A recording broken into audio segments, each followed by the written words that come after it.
Hey guys, how's it going today? Hopefully you're doing great and welcome back on my channel. Et dans cette petite vidéo du jour, on va s'intéresser à un sujet très simple et très basique. Il s'agit du présent simple. Mais avant de commencer, n'oublie pas de t'abonner à cette chaîne merveilleuse et de cliquer sur la petite cloche pour les futures vidéos. Et n'hésite pas à utiliser la section commentaires si tu as une question qui te vient à l'esprit. So let's not waste any more time and let's go! Pour commencer ce petit tuto, il est intéressant de savoir à quel moment on peut employer le present simple. Tu pourras donc utiliser ce temps lorsque tu veux parler d'une action qui est répétée. Par exemple, tu pourras dire « I get up at 4 every morning ». Je me lève à 4 heures du matin tous les matins. I get up every morning at 5:30. Lorsque tu veux parler de vérité générale, tu utiliseras le present simple. Par exemple, tu pourras dire « The sun rises in the east ». Le soleil se lève à l'est. Ou encore « The sky isn't green ». Le ciel n'est pas vert. Lorsque tu veux exprimer un état, une pensée, un sentiment, tu pourras également utiliser à ce moment-là le present simple. Par exemple, tu pourras dire « I feel great today ». Je me sens super bien aujourd'hui. « I love dogs ». J'aime les chiens. I love dogs too. I think she's wrong. Je pense qu'elle a tort. Maintenant, on va voir comment on construit le present simple. En règle générale, lorsque tu apprends les verbes en anglais, tu les apprends sous leur forme infinitive. Par exemple, to listen, to learn, to repeat, to love, to play. Tous ces verbes-là sont à la forme infinitive. Ce qui va nous intéresser pour construire le present simple, c'est la base verbale, c'est-à-dire que tu prends le verbe to learn par exemple et tu retires la préposition to. La base verbale, c'est learn. To play, la base verbale, c'est play. To love, la base verbale, c'est love. Et c'est la même chose pour tous les autres verbes. Donc comme en français, au présent simple, il y a trois formes. La forme affirmative, la forme négative et la forme interrogative. Et tu verras, les trois formes, c'est peanuts. Bien évidemment, la condition sine qua non pour conjuguer tes verbes, c'est de connaître par cœur tes pronoms personnels. Donc à la forme affirmative, la règle principale que tu dois retenir, c'est que le verbe ne change pas sauf à la troisième personne du singulier. Prenons par exemple le verbe to learn qui veut dire apprendre.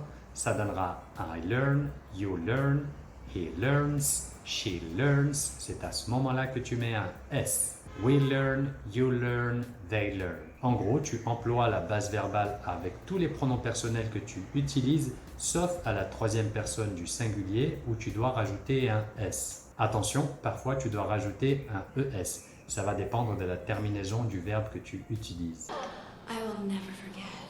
C'est notamment le cas du verbe to go qui veut dire aller et du coup la conjugaison au présent simple ça va donner I go, you go, he goes, she goes, we go, you go, they go. Allez, encore un dernier exemple afin de mettre en lumière les différentes prononciations à la troisième personne du singulier. On va prendre le verbe to wash qui veut dire laver.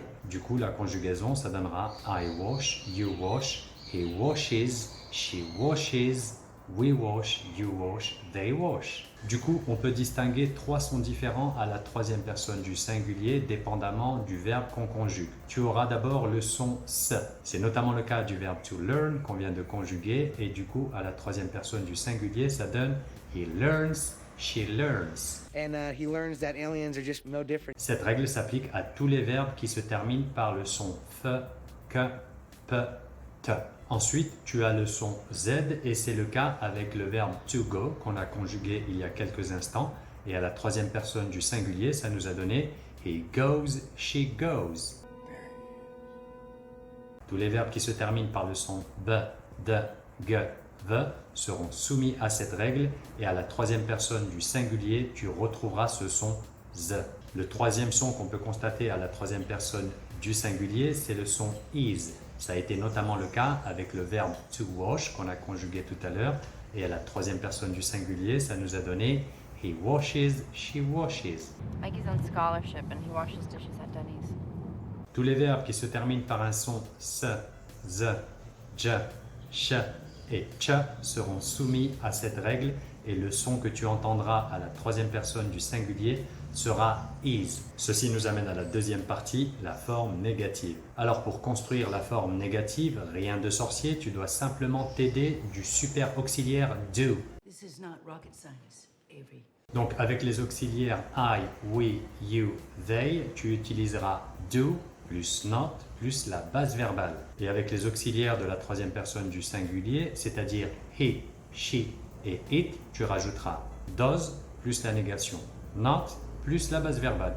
Donc ça, c'est la règle théorique. Mais à l'oral, tu entendras plus souvent don't à la place de do not et tu entendras plus souvent doesn't à la place de does not. C'est ce qu'on appelle tout simplement la forme contractée. Pour la mise en pratique, on va réutiliser le verbe to learn qu'on a vu tout à l'heure et qu'on a conjugué à la forme affirmative et à la forme négative, ça va nous donner I don't learn, you don't learn, we don't learn, they don't learn.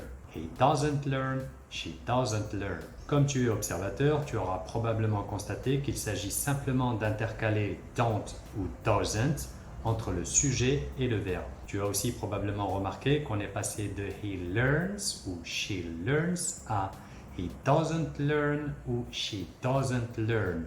Yeah. You gonna tell me why? La raison est toute simple. Le S qu'il y avait à la troisième personne du singulier à la forme affirmative a tout simplement glissé et ce S est porté par l'auxiliaire à la forme négative. Du coup, l'erreur classique à éviter, c'est de dire he doesn't learns. No, God! No, God, please, no! No! Enfin, ceci nous amène à la troisième et dernière partie, la forme interrogative. Sa structure est toute simple. Ce sera l'auxiliaire do plus le sujet plus la base verbale. Donc, do plus I, you, we ou they plus la base verbale. Et si tu utilises la troisième personne du singulier, ce sera does plus he, she ou it plus la base verbale. Bien évidemment, vu que c'est la forme interrogative, n'oublie pas de mettre le point d'interrogation à la fin. Donc, on va prendre le verbe to want, qui veut dire vouloir, et ça nous donnerait do I want, do you want, do we want, do they want. Et si tu utilises la troisième personne du singulier, ça donnera does he want ou does she want. Comme à la forme négative, à la forme interrogative, le S de la troisième personne du singulier est porté par le super auxiliaire do. Voilà, tu sais tout sur le présent simple maintenant. You know everything now. Je vais te mettre en description un petit exercice si tu veux t'entraîner. N'hésite pas à utiliser la section commentaires pour mettre tes réponses. En tout cas, j'espère que cette vidéo t'aura plu. Si c'est le cas, n'oublie pas de t'abonner à cette chaîne magnifique et de cliquer sur la petite cloche pour rater aucune des futures publications. So, thanks for watching. Just take care. Have a lovely day. Of course, stay safe and talk to you soon. Cheers!